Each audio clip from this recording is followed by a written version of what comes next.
네, 2022년 7월 14일 이정훈입니다. 문재인 정권 그 불구스름함, 불구죽죽함이 드러나고 있습니다. 한때 대한민국 대통령이었던 문재인 씨는 적을 더 사랑했던 것 같습니다. 김정은은 이뻐 죽겠고 유튜버는 미워 죽겠다고 하고 있습니다. 문재인 정부, 문재인 대통령 시절에 국가안보실이 북방 한계선을 침범한 북한 선박을 납포하지 말고 현장에서 바로 북한으로 돌아가게 하라라는 행동요령을 만들어 유관기관에 전파한 사실이 드러났습니다. 이거는 아주 중요한 두 가지 문제가 있습니다. 첫째, 북한을 도와줬다. 이거는 바로 아시는 것 겁니다. 제가 설명하지 않아도. 이거보다 더 중요한 게 문제가 있습니다. 뭐냐?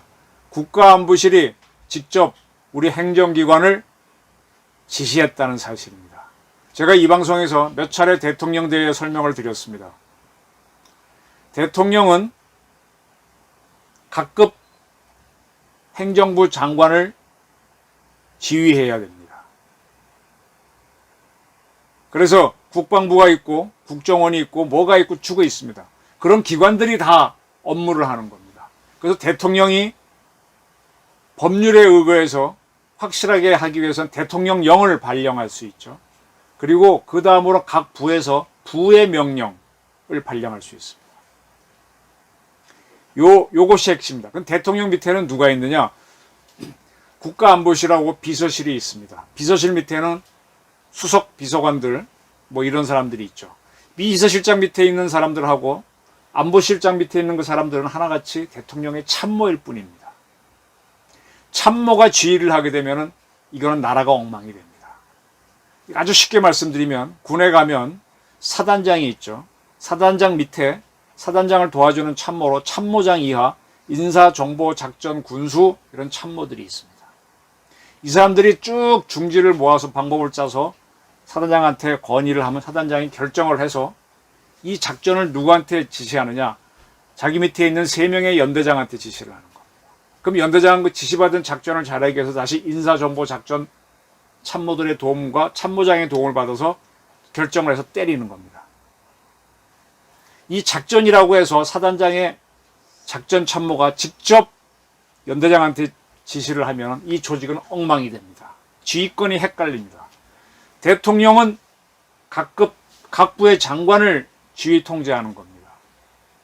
그러한 대통령을 보필하기 위해서 2명의 참모조직이 있습니다. 하나는 비서실장 밑에 있는 참모조직, 국가안보실장 밑에 있는 참모조직이 있습니다. 근데 이 국가안보실이 직접 무슨 행동요령 같은 지침을 만들어 유관기관에 전파했다. 대통령 이름으로 했어야죠. 근데 자신이 했다면 이건 중대한 월권이고 이걸 대통령이 지시했다면 통수권자가 대통령이죠. 문재인이죠. 문재인이 적과 내통했다.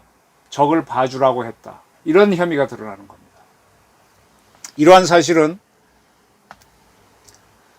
국힘당에 있는 국가안보문란 실태조사 타스크포스 단장인 한기호 의원은 육군 장성 출신으로 알고 있습니다. 이 타스크포스가 2019년 9월 국가안보실에서 만든 북한 선박 인원이 관할 수역 내 발견 시 대응 매뉴얼을 만들어 각 부서에 전파한 사실을 밝혀냈습니다. 원래 NLL 쪽에 남쪽으로 북한 선박이 내려오면 그걸 어떻게 다룰까 하는 컨트롤 타워는 국정원이었습니다. 국정원은 우리 관할 수역 내 북한 선박 인원 발견 시 대응 매뉴얼을 작성해 운영해 왔는데 비슷한 이름의 대응 매뉴얼을 만들어서 국가안보실이 이걸 대체하게 한 겁니다. 이 국가안보실이 만든 매뉴얼에는 북한 선박이 단순 진입한 것으로 확인되면 퇴거 또는 현지에서 송환한다. 이렇게 돼 있습니다. 북한 선박이 단순 진입한 거를 어떻게 합니까? 저쪽에서 배가 오는데 그게 단순 진입한 건지 어떻게 합니까? 우리가 잡아야지. 잡아야 뭐 잘못 왔다 이런다든지 여러 가지 사정이 있을 거 아닙니까? 그리고 위장도 있잖아요. 위장. 어떤 위장이 있느냐? 북한의 정찰 전국 사람들은 그 담력 테스트와 더불어 여러 가지 정보 수집을 위해서 일부러 우리는 잡으면 다 보내주는 거 아니까 배를 몰고 내려옵니다. 그리고 우리 군인들 보고 눈 부라리면서 떠가지고 우리 실수로 내려왔다 돌아가겠다고 우깁니다. 그리고 돌아가면은 개선장군이 되고 이쪽에 우리의 군기 상황하고 헐렁한 이런 허벙한 자세하고 그런 걸 보고하고 어떤 배가 오더라 이렇게 보고하는 겁니다. 이 한기호 의원이 만든 타스크포스는 2019년 9월에 국가안보실에 이런 매뉴얼을 만들었죠. 그리고 나서 11월에 북한 두 사람 16명을 살해했다고 하는 사람은 강제 북송하는 사건이 일어나고, 그리고 그 이듬해 9월에는 해수부 공무원이 북한 쪽으로 흘러갔는데 그 공무원이 살아있는 걸 알고도, 북한에 있다는 걸 알고도 문재인 정권이 침묵으로 있다가 결국은 살해되는 사태를 허용한 배경이 된다 이렇게 보고 있습니다. 청와대가 이거 당시 안보실장 서훈인가? 서훈 정의용 뭐 다 콧대입니다. 2020년에는 서훈이고. 청와대가 북한 관련 사건을 담당 부처가 있음에도 직접 개입했다는 증거다 이렇게 보고 있습니다.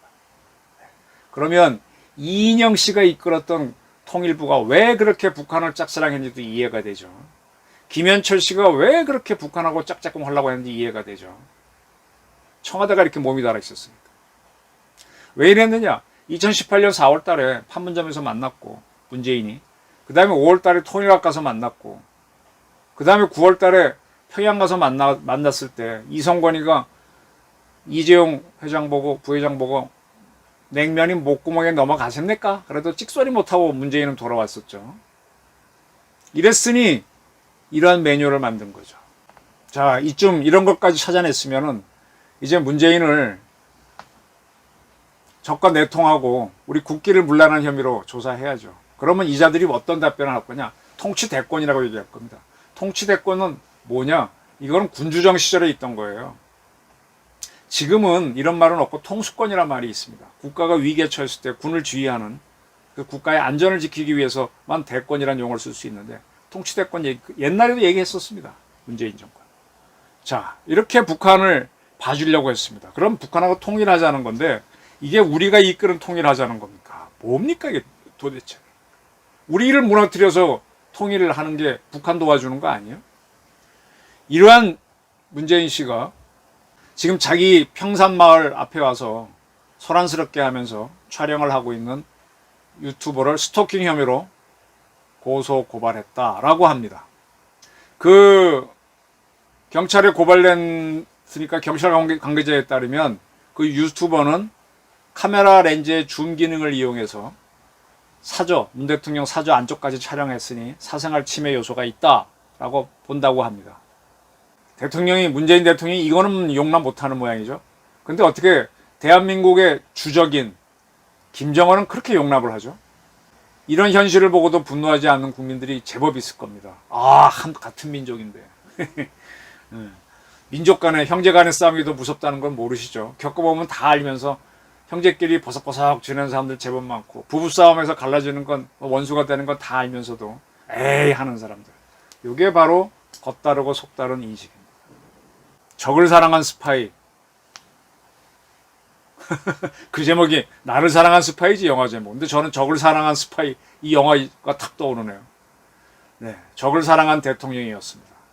이러한 문재인, 그리고 제가 서서박 얘기했죠. 서훈, 서욱, 박지원, 문재인, 정의용, 김현철, 이인영, 너무너무 많습니다. 이 불구죽축한 세력들을, 거기에 준동한 세력들을 윤석열 정부가 솎아내지 않을 겁니까? 이준석이나 쳐내는 걸로 끝날 겁니까? 그거 하라고 뽑아줬는데 저는 윤석열 정부를 지켜볼 겁니다. 왜 본인의 지지율이 떨어지는지 윤석열 대통령도 확실히 알고, 확실히 역시 칼잡이 검사 출신답게 아닌 건 아닌 걸로 쳐내시길 바랍니다. 네, 저희 의견이었습니다.